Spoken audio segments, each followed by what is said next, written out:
Azzurri! Hey! Kom maar! Kom op! Goed! Goed daar! Volgende!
Ciao ragazzi, my name is Anthony. Welcome back to Inter Worldwide, or if you are a rare species, Football Worldwide as well. Thank you so much for joining me. I'm here to do a little bit of an update on Euro 2024, which kicked off over the weekend for everybody. And how good is it? How good is it to have this tournament? It's a great tournament. It really makes everybody feel like a kid again. And I was saying this to my wife and a couple of others, and everyone agreed, like, when an Italian fan gets to watch the national team compete at the highest level at an international tournament, you really do feel like a kid again. You feel like a child, and I'm here for it. And so is Anthony, and so is Matt Pickham. So far, I've got to be happy with a win. I've got to be happy with 3 points. A little bit happier considering the 3 goals conceded for Croatia. Hold on, best sound in the world. Yeah, let's go. Croatia conceding 3 is going to be quite big for us. The inability to beat Albania by more than a goal, though, could possibly not work in our favor. How you going, bro? I replied to your messages today as well. Sorry, it took me a couple of days to get back to them.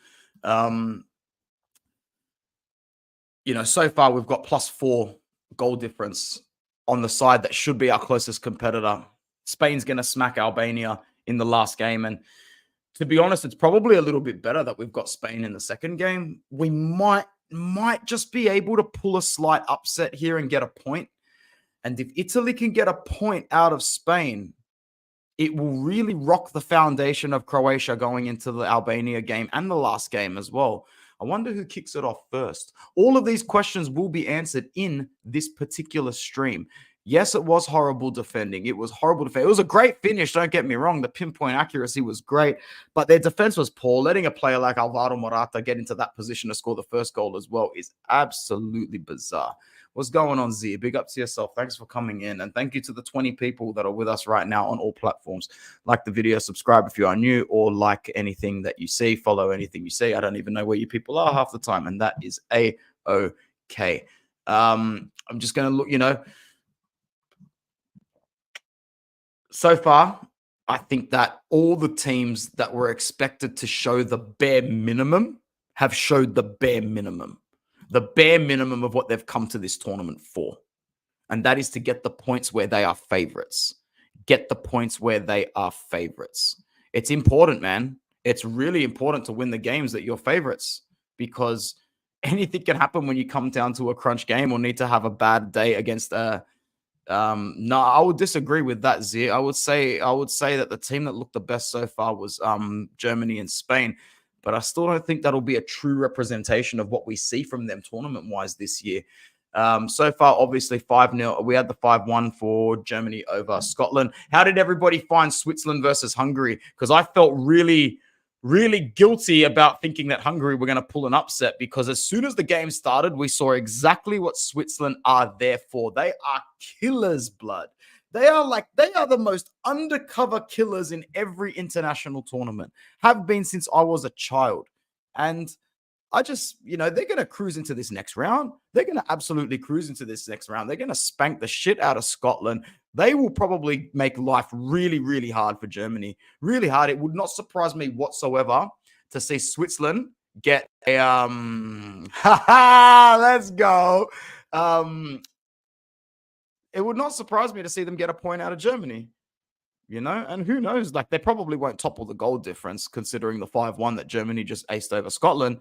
But Switzerland, comfortable round of 16 side, unless they have a really, really big shock in their next game, which is against Scotland. Nah, see, this works out perfectly for the Swiss. Perfectly. They will wrap up qualification with 3 points, bro. They will easily wrap it up with 3 points there. Ain't nobody not qualifying for a group with 6 points in this tournament. Absolutely not. Absolutely, they are organized. But I'm going to keep this comment up for now, bro. Wait just a tick. Thanks to the 22 people that are here. Let's keep moving on. We'll go to the group table after that. Thanks for sharing the UEFA website with me. Hopefully they haven't gotten to the point in this world where they can copyright moving graphics on a screen, because then we're all screwed, or at least I am. So after match day 1, Germany, Switzerland, Hungary, and Scotland. And I think if we can predict a Swiss... Oh, I'm just going to keep it on this page then. That's much easier. If we can predict a Swiss 3 points against Scotland, then you're probably going to end up with 6-6-0-0 before match day 3. And then it's just a biscotto between Germany and Switzerland, or a pretzel, whatever you want to call it.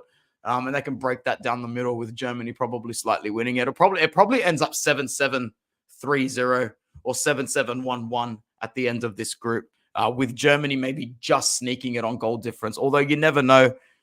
They could beat Hungary comfortably. They could beat Hungary by 1, and Switzerland could win by 3. Scotland might upset Switzerland. I'm just talking about my predictions. I don't know everything. In fact, I don't know jack shit, to be honest. Zia Talk says Sommer is amazing for his height. Such a shame he didn't want to be second fiddle to Manuel Neuer. Shame? Shame? Shame? Ain't no shame here, bro. Know exactly where you are. There ain't no shame here. One man's trash is another man's treasure, and we got him. We got him. But now, big up Zia, bro. Appreciate it. And I have seen you on the Bayern View plenty of times, bro. We'll link up eventually. It's a 2-1 Albania. Facts. We'll get to that one in a second. That'll do for Group A today. Let's go to our group right now. Spain 3, Croatia 0, Alvaro Morata, Fabian Ruiz. And who scored the last goal? Who scored the last goal for Spain? Let me think. Was it Carvajal? Did Carvajal get on the end of the Yamal cross? Yes, he did. All over.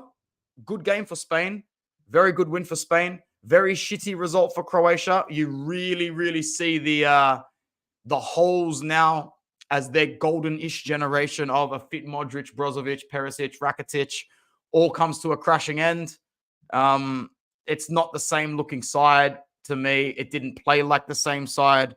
It's not a good side. It's not a good side. The best defender in the world, apparently, Guardiola, got left on absolute skates pretty much the whole game. And yeah, big win for the Spanish, man. A big debut for the Spanish. Just what the doctor really ordered for them to be able to assert their dominance and authority on this group. And I think that they are very confident of taking this group out. So well done to Spain. Well done to Spain. I can't complain. Fabio Ruiz was named man of the match there. 90% passing accuracy, covered over 12 kilometers in the game, which was impressive as well. So big ups to him. Elsewhere, we saw our beloved Azzurri.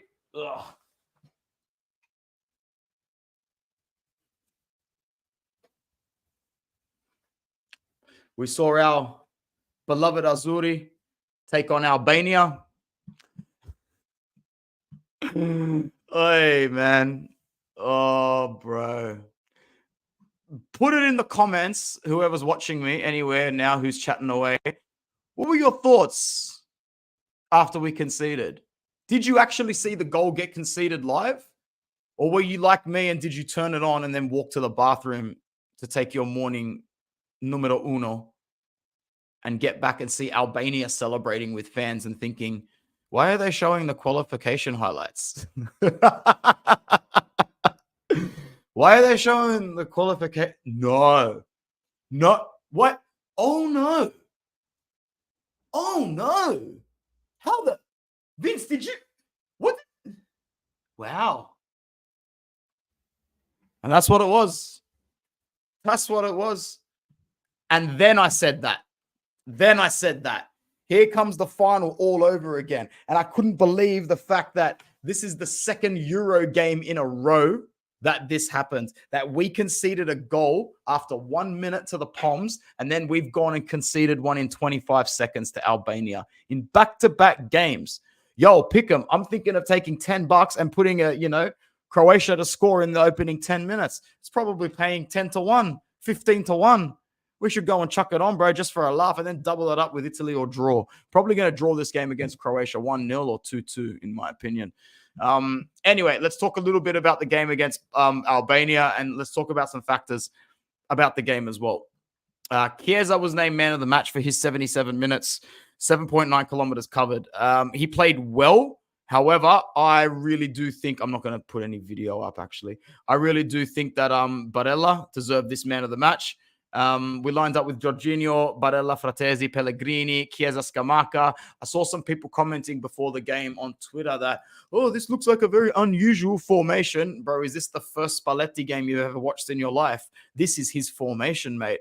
4-2-3-1, like double pivot all day, every damn day. Like he is a double pivot merchant. And the fact that the left side of the double pivot just happens to be the best box-to-box midfielder in Europe says numbers and speaks volumes.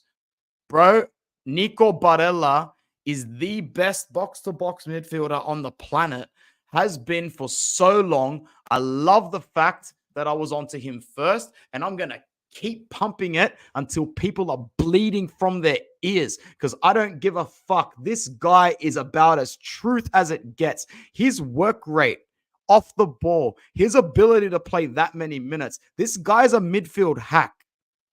We just signed his contract again till 2029, meaning if there's a club after this Euros that went, oi, get him at any cost, we can sling a price tag of 150 million on him.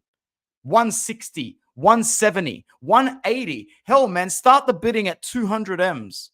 He's not going anywhere ever. He was brilliant. He was brilliant in that game. He was electric in that game. That finish was nothing short of world class. The reason I'm getting also hyped about it is because Whenever an Inter player plays well for the Azzurri or is a focal point, it never gets the recognition as it would if it was a Juve or a Milan fan. Players. Whenever a Milan or a Juve player steps up for the national team, it's Gesù all over again, man. The new Jesus Christ. Their new transfer target, Calafiori, had a good game, but he was also over half at fault for, what's it called? For Albania getting in behind the defenders and just missing after Donnarumma makes a save in the 86th, 87th minute, whenever it was. He's at fault there. So to call him the next Maldini just because he puts a little bit of extra grease in his hair and has a big forehead, bro, I get it. He looks like he belongs in 2002. It was his first cap at competitive level for the Azzurri. Bastoni has been the future and the most efficient centre-back in this national team for borderline 3.5 years now. He does not get the recognition he deserves. Everyone will jump on his cooler when he makes a mistake, but don't ever say that he's had a good game. No chance. The favoritism is still very much there. I don't doubt that for a second. I really don't doubt that for a second. Zia says stupidity is what it was conceding that early. California is good. Very, very good. It's an Italian thing to do. Doesn't surprise me. Been doing it for decades, for sure. Chiesa got man of the match. Barella was best on field, for sure. He's absolutely phenomenal and brave. Yep, agree. I feel guilty not knowing enough Serie A players. That means you need to watch it more next season, my brother. We welcome you with open arms. Let's see how Italy do against Spain. If Italy perform in that game, I'll be more optimistic. As good as Spalletti is, he is not Conte, who performed a miracle in 2016. Facts. Thank you very much, Indro. Very good comment, bro. Barella is definitely the best box-to-box midfielder in the world. Absolutely. Ciao, Massimo. Appreciate you coming through.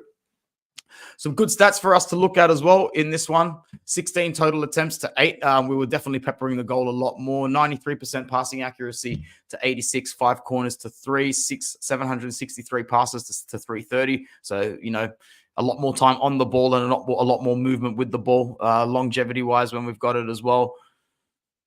Balls recovered, 25 apiece, 2 offsides to 1. Their goalkeeper has slightly more to do than Donnarumma. We cover slightly more distance by a couple of kilometers, 2 yellow cards apiece.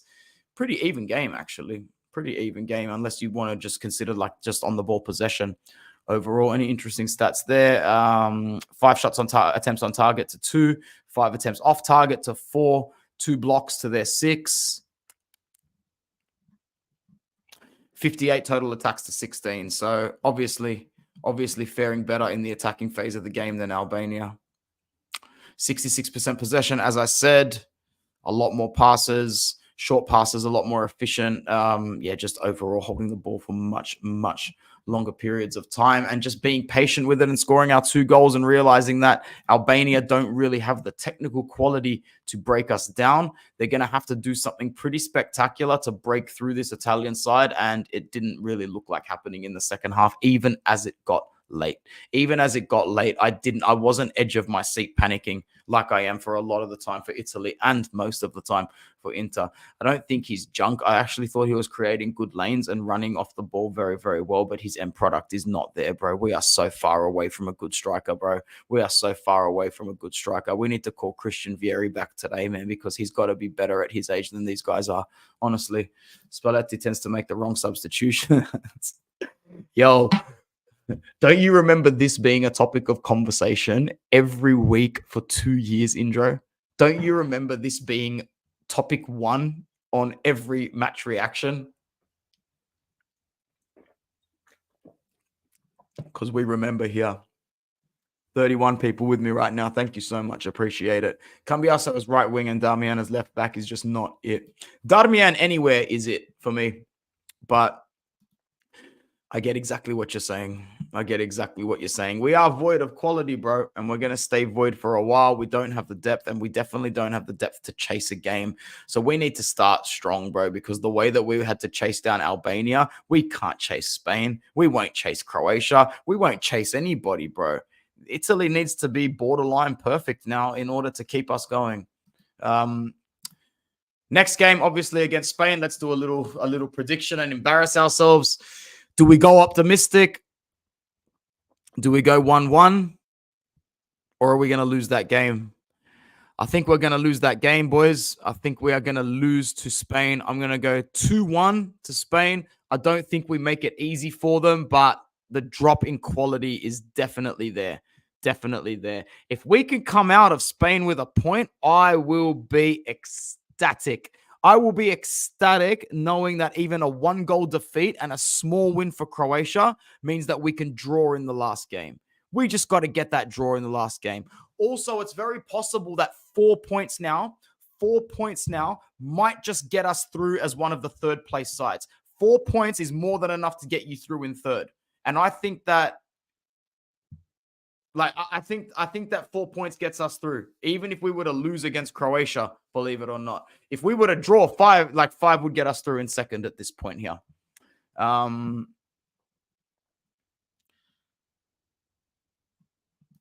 Need a goal scorer 100%. So dependent on midfielders and defenders to win games. Yeah, we need way too much contribution from everybody who's not a forward.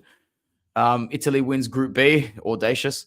Of course, I remember I choose to take a Cardi off in that Juve game. Oh, yeah. That's still to this day one of might actually be the worst result I've seen for me. Like, I had the worst reaction. That one kept me under the weather for 3 days after that. Scamacca will arrive. Indro believes. Draw 1-1 for Pickham. Italy beat Spain and Croatia. Very, very bold. And yeah, 5 points for second place. And we'll eat that up. We will eat up 5 points in second place for this group. I'm more than okay with that. If it ends Spain 9, Italy 5, Croatia 4, Albania 0. Albania 0. Let's move on to Group Chi, who played today. And then we can have a little look at Group D as well before moving on, because there's still a game to be played in that group. So today we had England narrowly beating Serbia. And I swear to God, man, England were very wasteful. I only was able to watch extended highlights and like a bit of the 20 minutes towards the end. Very wasteful. Serbia, if they could just nail one of those counterattacks, or if they could nail a counterattack, we could have been walking away with drop points to England here. I think Gareth Southgate's a bit of an issue. Good to see Jude Bellingham score. I really like Jude Bellingham. I can't lie. Like, he's an absolute athlete. But, yep, hate England. Can't stand them. Want them to suffer big time.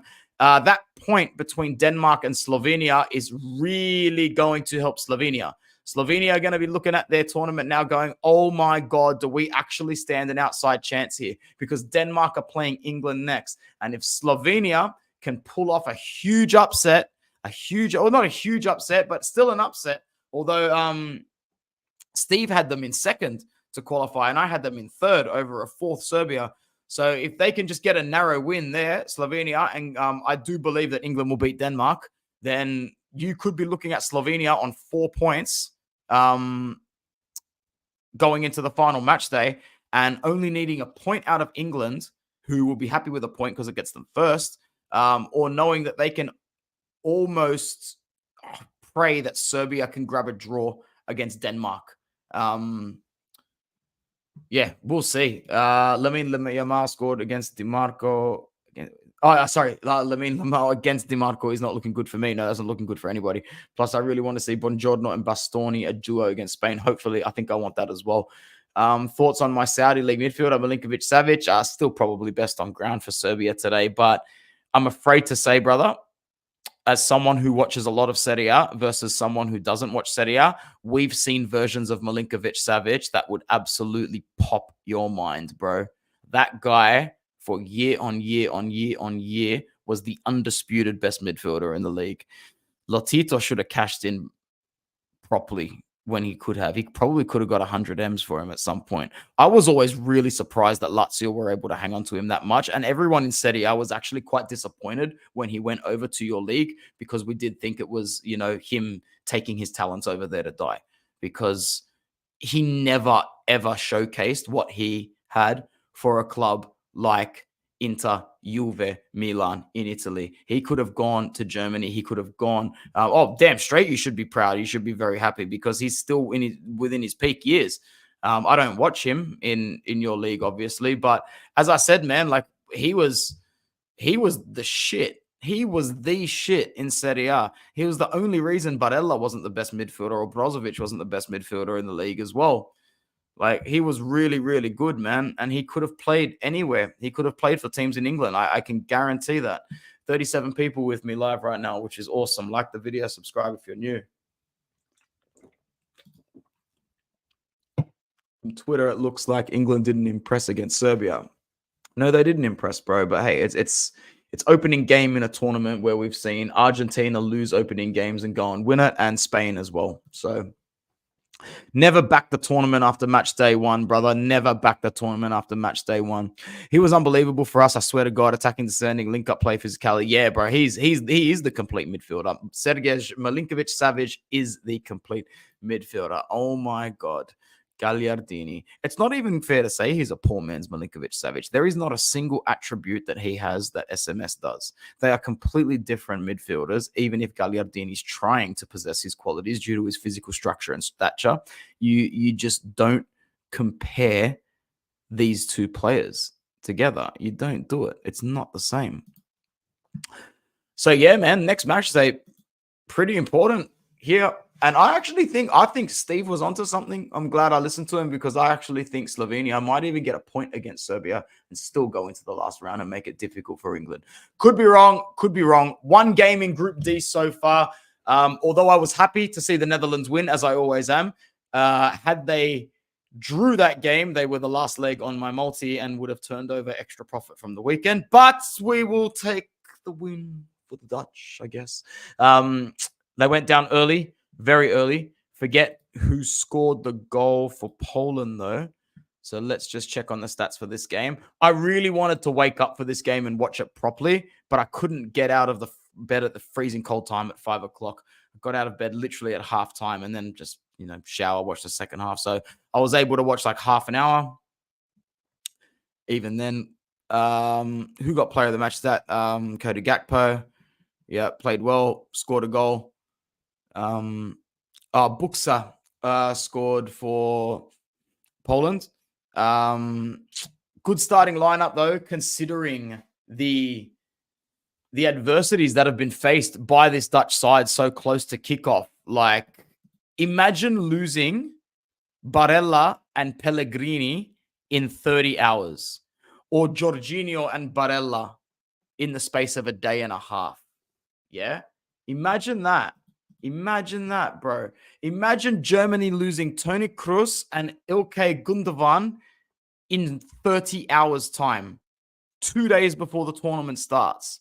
Now, I'm not saying that these two players are as good as those two players, but when you lose Teun Koopmeiners and Frankie de Jong in a day and a half, 2 days before the tournament starts, that is about as effed up as it could possibly get.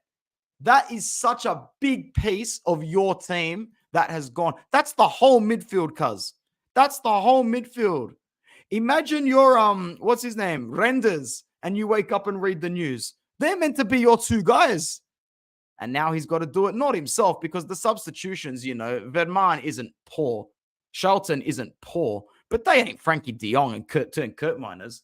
No way. Also, you got to take into account that the other Atalanta midfielder that would have been either starting or on the bench as the first stub, Derun, he's out as well and has been for a few weeks. So good that they've got a player like, what's his name? Xavi Simons to drop back and be able to pick up that ball a little bit deeper, because Memphis Depay and Cody Gakpo aren't those guys either. Weghorst comes on as a more complete number 9, and he ends up scoring the goal for them as well. Good that Gini Wijnaldum has his legs back at the moment, because he hasn't been playing much at club level. They're going to need him. They are going to need him. Oh, yeah, I know my Netherlands, man, and I was so upset to see Koopmeiners go out. To see Koopmeiners go out of this, I was going to be watching him with everything, because I have been on that guy since he's been at Alkmaar. And I wanted him for Inter back then. I want him at Inter now. I will be really, really, really shitty if Juve managed to pull together the cash for him, because in my opinion, he's been a top 3 midfielder in Italy for the last couple of years. He would make this Inter team world-class, more world-class than we already are, but we don't need him at the same time, so it's not going to happen. It's just not going to happen. Let's go to some comments. Sesko ain't ready yet, and Spora stinks. Yep. Netherlands was okay. I expected more from Xavi. I don't think it was too bad, but also understand his job now has just gotten phenomenally more difficult in this tournament. He was probably looking forward to seeing that midfield trio behind him and going, bruv, freedom. Talk about freedom. I'm going to hug the touchline. I'm going to go to the byline. I'm going to cut through lines. I'm going to cut through lanes. You are going to see some next level Xavi Simmons shit. And then he finds out Gutminers and De Jong are tanked. Bro, such bad news for the Dutch team. They went from underdog contenders for me, because bro, if they get out of the group, they're lucky. And today they weren't good. They went down. They needed Weghorst to come in and score in the 83rd minute. If this game ends 1-1 today, which it was very close to doing, people would have reacted to this game and writing them off for the tournament going, yo, they're fucked. They're done. They're not going to do anything with those two midfielders missing. And to be fair, I still think they'll do nothing. I still think they're out at the quarterfinals, tops, absolute tops. If they get lucky in a penalty shootout, so be it. Pains me to say, but the Dutch ain't it. The Dutch ain't it, underrated at the moment. Renders played pretty good for the Dutch. Yep, Poland continued to piss me off. Renders looked decent, but at times done too much for what he possesses. Like we said, bro, has been tasked with climbing a much steeper hill in the last few days than he was supposed to, as conditioned, not only knowledge-wise, but technical-wise in training. So many tactical applications just go out the window, losing two players like that close to the tournament. So many of them. Let's go back to the groups. Thanks for sticking with me, by the way. It's always enjoyable doing these freestyle streams. We've got 41 people right now on all platforms, which is really, really nice. Thank you so much to anybody watching. Dumfries doing okay. We still need him to perform for his prize. I think he wants to stay, bro. And I think he will. And I think I'm okay with it. Video for another time, bro. I'll get to that. Just in case I don't have time to do any content on like Wednesday or Thursday, but I really should be able to. We've got tomorrow we've got France and Austria. France are going to kick their ass. I'm going 4-0, 3-0, 2 goals for Mbappe. He might even get a hat trick. Who knows? If N'Golo Kante starts the game, expect him to have a big game. Expect him to have a big game coming back into this French team. Guy's got a lot of pride, and he'll be a silent killer in that game as well. Moving into Group E, which looks to be the boring of the bunch for me. We've got Romania and the Ukraine at 11 p.m. Is that tonight? Yeah. So when's this France game, bro? And why is it so late? Why is there a 2-day gap in between the Poland, Netherlands, Austria, France game? That's mad. Does anyone know why they've had to skip a day in this group? Steve, you are on something, bro, and I love it. Give me 2 of what you've got. All right, fair call. 11 o'clock tonight for me. So in 6 hours' time, we have... How did I get lost? I've gotten lost somewhere on this slide now. We don't have the France game. We have Ukraine and Romania. So I won't be staying up tonight to even catch the first half to that. Sleep will win in that debate. And then I'm guessing Germany and Slovakia will come into play at 2 a.m. Sleep through that. And I guess I'm up at approximately 5:30 anyway. Catch a bit of the French game. Catch a bit of France-Austria. Hopefully Steve's right. Like, if France or England don't win this tournament, I've won this tournament. Not to the extent of being an Italian, you know what I mean. But if France and England don't win this tournament, I haven't lost this tournament. No way. No way. After that, we'll move into tomorrow evening for me. Or is there a gap? 19th. Yeah, then the next night it'll be Turkey and Georgia, Portugal and the Czech Republic. Is there a game at 11 p.m. either side there? I don't think there is. Yeah, no 11 p.m. game for us in that group at the moment. Match day 1 is 2 a.m. and 5 a.m. Match day 2, Georgia will play the Czech Republic at 11 p.m. in Australia. Tricky games with tricky times, guys. Be thankful for what you got if you're in Europe. Be thankful. What times are most of you working with anyway? Let's finish off with that. Where are you? Where are you? What country are you in? And what are the time zones that you're working with? And we'll pretty much see that off as today's stream, which was a pretty good one. I'm very happy to be doing it. And I like this new little moving trim in the background. Makes the channel look very visually appealing, very palatable. So where are you guys watching from? How are your times? Because, man, do we struggle here. I thought I'd be able to stay awake for some of the 11 p.m. games, but sleep's always going to win. So it's 10 a.m. right now. So what times are you watching the game? You must be watching the game in like the...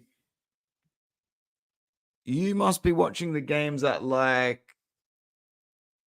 2 p.m. until 10 p.m. Is that right? Like early afternoon to 10 p.m. your time. First game after lunch. Last game before bed. Yeah.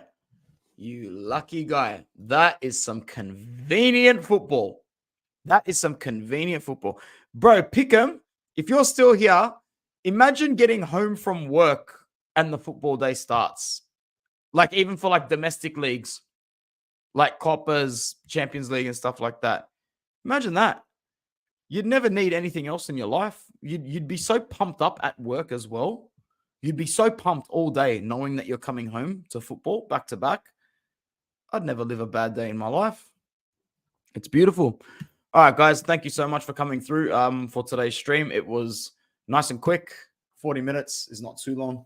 And it's very, very enjoyable to be able to do this content. Forza Italia, let's hope that we can get something good out of the Spain game. Lucky bastard, Steve. Good on you, bro. Enjoy. Yeah, because if we can get a draw out of Spain, it'll feel like a win at this point.